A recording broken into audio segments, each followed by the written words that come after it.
Hello students, কেমন আছো তোমরা? আশা করি তোমরা খুব ভালো আছো।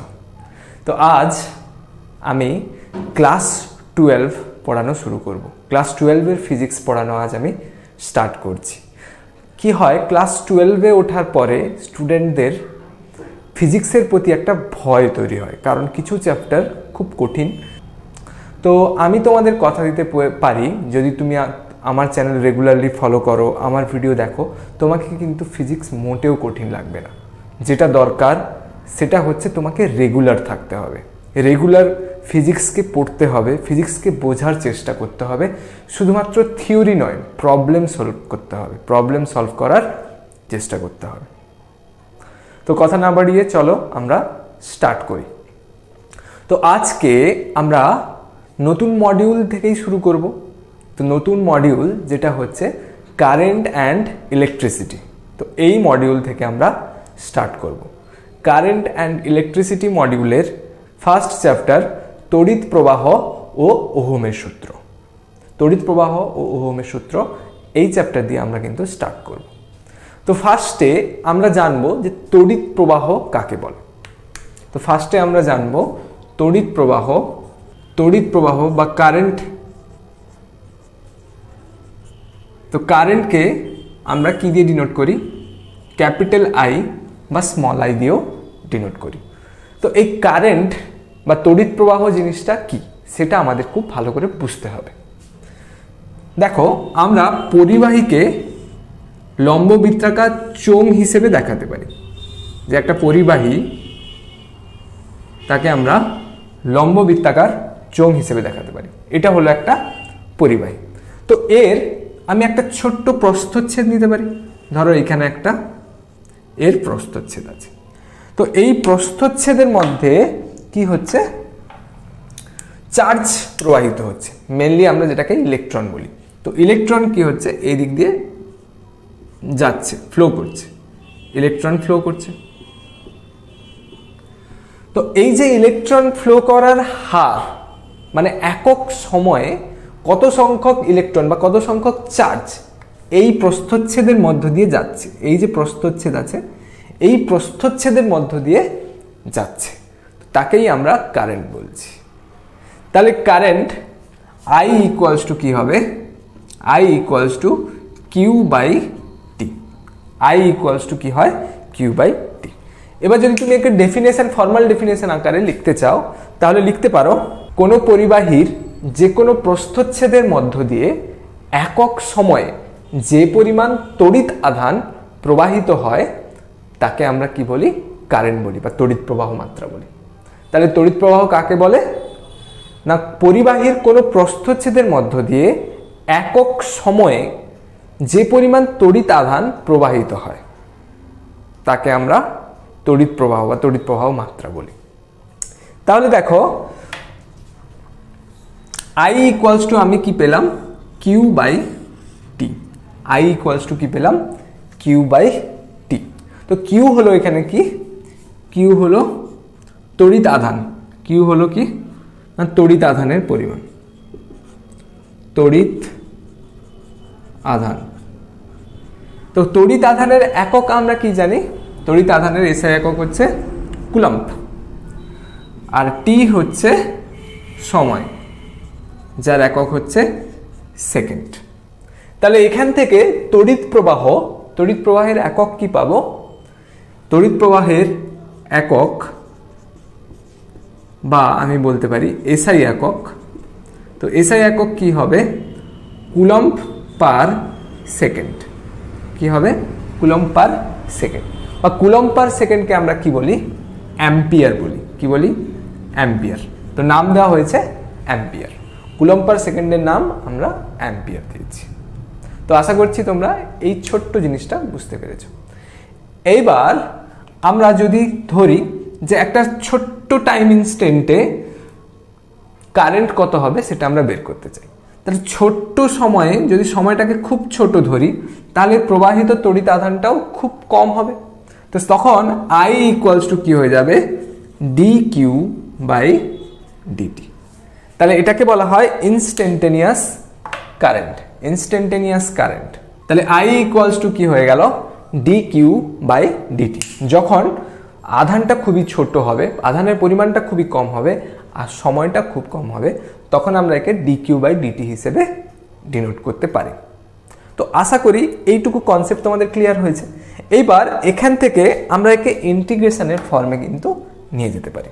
দেখো কি করে, এখান থেকে আমি লিখতে পারি D Q equals to I D T. কি লিখতে পারি, D Q equals to I D T. এখান থেকে যদি আমাকে চার্জের পরিমাণটা বের করতে হয় তাহলে আমি কি করব, বোথ সাইডে ইন্টিগ্রেশন করে দেব। তাহলে বোথ সাইডে যদি ইন্টিগ্রেশন করে দিই equals to integration I D T, তাহলে টাইমটা ধরলাম আমি 0 টু টি, টাইমটা আমি 0 টু টি ধরলাম আর আধানটা 0 টু কিউ ধরলাম। তাহলে এখান থেকে আমি কি পেয়ে যাব, Q equals to integration of 0 to T I D T. তাহলে তোমরা এই জিনিসটা আশা করি জানো। তাহলে কি করলাম, I equals to D Q by D T পেয়েছিলাম, তারপরে আইটাকে ডিটির সাথে গুণ করে দিলাম, তাহলে আই ডিটি হয়ে গেল, তাহলে ডি কিউ এদিকে থেকে গেল। এবার এদিকে ডি কিউ আছে, এদিকে আই ডিটি আছে, ইন্টিগ্রেশন করলাম। তো ইন্টিগ্রেশনের লিমিটটা এখানে 0 টু কিউ নিলাম আর এখানে 0 টু টি নিলাম। তো সেখান থেকে এ পাশে ইন্টিগ্রেশন যদি করি তাহলে কিউ চলে আসবে। তাহলে কিউ ইকুয়ালস টু কি পেলাম, integration of 0 to T I D T. তো অনেক সময় আমাদের অঙ্কতে এই ফর্মুলাটা কাজে লাগবে, অনেক সময় অঙ্কতে এই ফর্মুলাটা আমরা কাজে লাগাবো। তো আশা করছি এই তিনটে জিনিস তোমাদের ক্লিয়ার হয়েছে, এই সমীকরণটা আর এই সমীকরণটা। আর এমনিতে তোমরা একক অ্যাম্পিয়ার জানো। তো আশা করছি এই তিনটে জিনিস তোমরা বুঝতে পেরেছো। এবার কিছু আমরা অঙ্ক করে নেব। এবার দেখো ফার্স্ট প্রবলেম কি বলছে, কোয়েশ্চেন নাম্বার 1 কি বলছে যে আই ইকুয়ালস টু দেওয়া আছে 3t square plus 2t plus 5। বলছে t ইকুয়ালস টু 0 থেকে t ইকুয়ালস টু 2 সেকেন্ড সময়ে, t ইকুয়ালস টু 0 থেকে t ইকুয়ালস টু 2 সেকেন্ড সময়ের মধ্যে তড়িৎ আধান বের করতে হবে। প্রবাহিত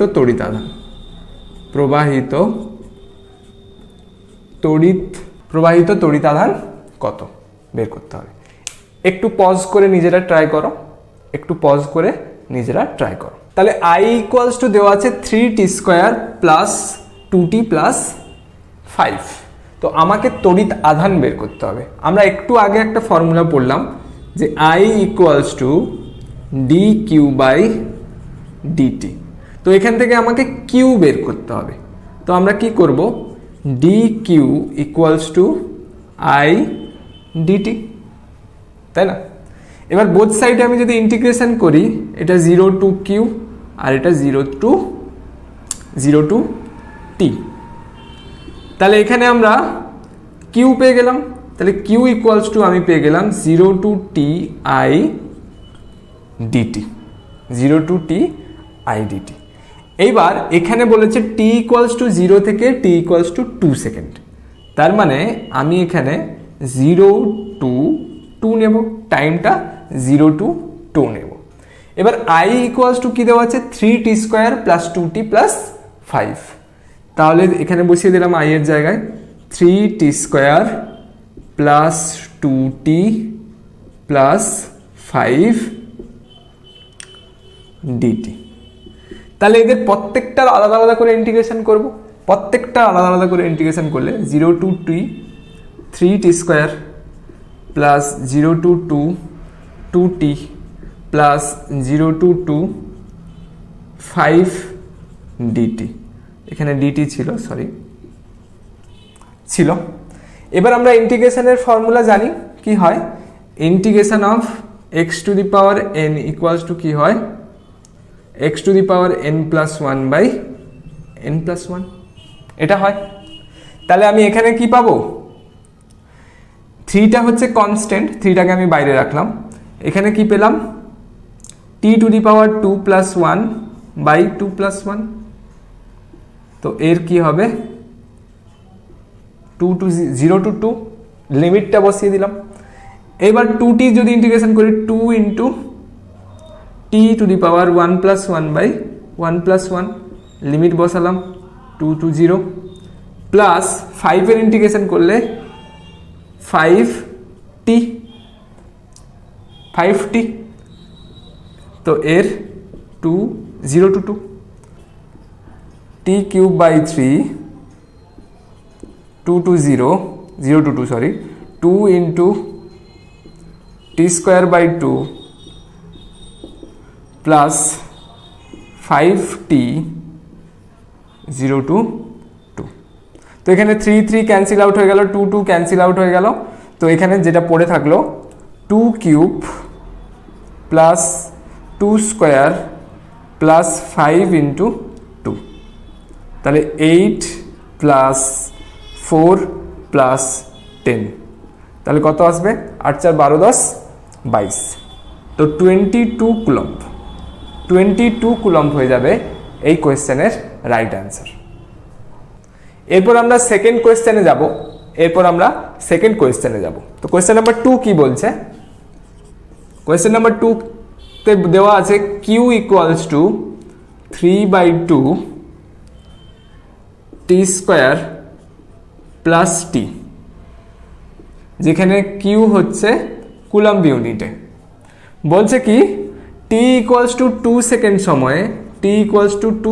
সময়ে তড়িৎ প্রবাহ মাত্রা I কত হবে একবার পজ করে ট্রাই করো তাহলে এখানে কি হবে আমরা একটু আগে পড়েছি I = dq/dt তাহলে এটাকে বলতে পারি d dt অফ q আমরা কত পেয়েছি 3/2t² প্লাস t তাহলে এটাকে যদি তুমি ডেরিভেটিভ করো তাহলে কি পাবে 3/2t² এর যদি তুমি ডেরিভেটিভ করো তাহলে 2 ইন্টু t 2 - 1 হবে প্লাস এখানে কি হবে এখানে শুধু 1 ইন্টু t⁻1 - 1 মানে t⁻0 তাহলে এটা কি হয়ে যাবে 3t = 2 সেকেন্ডে বলেছে তাহলে t = 2 সেকেন্ডে যদি আমি বসাই t = 2 সেকেন্ড সময় I কত হবে আমরা পেলাম 3t + 1 তাহলে 3 ইন্টু 2 প্লাস 1 তার মানে 7 তাহলে হয়ে যাবে 7 অ্যাম্পিয়ার। এরপর আমরা সমপ্রবাহ বা ডিসি কারেন্ট সম্বন্ধে একটু জেনে নেব তাহলে সমপ্রবাহ জিনিসটা কি হয় যাকে আমরা বলি ডিরেক্ট কারেন্ট অর কি বলি ডিসি তাহলে সমপ্রবাহ জিনিসটা কি যদি একটু ফর্মাল ডেফিনেশনে যাই তাহলে কি বলে কোনো পরিবাহীর মধ্যে একটানা একই দিকে যদি তড়িৎ প্রবাহ হয় তাহলে তাকে আমরা কি বলি ডিসি বলি যেমন একটা এক্সাম্পল দেখো তড়িৎ প্রবাহ বা ভোল্টেজটা যদি কনস্ট্যান্ট থাকে তাহলে একদিকে টাইম নিলাম একদিকে আমি ভোল্টেজ নিলাম তো তোমরা ভোল্টেজ জানো বিভব প্রভেদ যাকে আমরা বলি যার একক হচ্ছে ভোল্ট বিভব প্রভেদের একক হচ্ছে ভোল্ট তো কি হয় ডিসির ক্ষেত্রে সময় যত সময় ডিসির ক্ষেত্রে কি হয় সময়ের পরিবর্তনের সাথে সাথে কিন্তু ভোল্টেজ পরিবর্তন হয় না অর্থাৎ ভোল্টেজটা এরকমভাবে কনস্ট্যান্ট থাকে ভোল্টেজটা কি হবে কনস্ট্যান্ট থাকে সময়ের সাথে ভোল্টেজ কিন্তু পরিবর্তন হবে না তো এটা হচ্ছে আদর্শ ডিসি তাহলে ডিসি সোর্স হিসেবে আমরা কি বলতে পারি ব্যাটারি ডিসি সোর্স হিসেবে আমরা ব্যাটারি বলতে পারি কিন্তু ব্যাটারিতে কি হয় একটা টাইমে এটা কমতে কমতে কমতে কমতে একটু নিচে নেমে যায় কিন্তু আমরা আদর্শ ডিসি সোর্সের ক্ষেত্রে আমরা এরকমই ধরবো ডিসি সোর্স হচ্ছে এরকম অর্থাৎ সমপ্রবাহ হচ্ছে সময়ের সাথে ভোল্টেজের কিন্তু কোনো পরিবর্তন হবে না সেই জায়গায় আমরা যদি পরিবর্তী প্রবাহ দেখি পরিবর্তী প্রবাহ বা যাকে আমরা এসি বলি এসি অল্টারনেটিং কারেন্ট বা এসি বলি তো এসি কেমন হয় দেখো এসিটা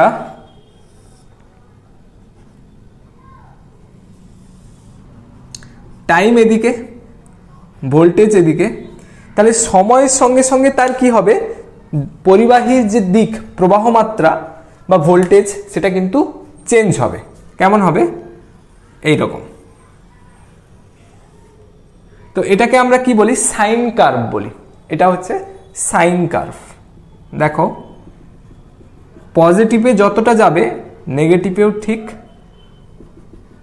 ততটা যাবে। তাহলে এটা যদি আমি ধরি যে এটা হচ্ছে +5 ভোল্ট, তাহলে এটা হয়ে যাবে -5 ভোল্ট। তাহলে একবার পজিটিভ যাচ্ছে, একবার নেগেটিভ যাচ্ছে, একবার পজিটিভ যাচ্ছে, এরপরে আমি যদি আরো দেখাই নেগেটিভ যাচ্ছে। তাহলে পরিবর্তী প্রবাহে কি হয়, অভিমুখটা সবসময় পরিবর্তন হয়, অর্থাৎ একবার পজিটিভ, একবার নেগেটিভ, একবার পজিটিভ, একবার নেগেটিভ। তো ডিসি ভোল্টেজ সোর্সের ক্ষেত্রে আমরা কেমন সাইন দেখাই?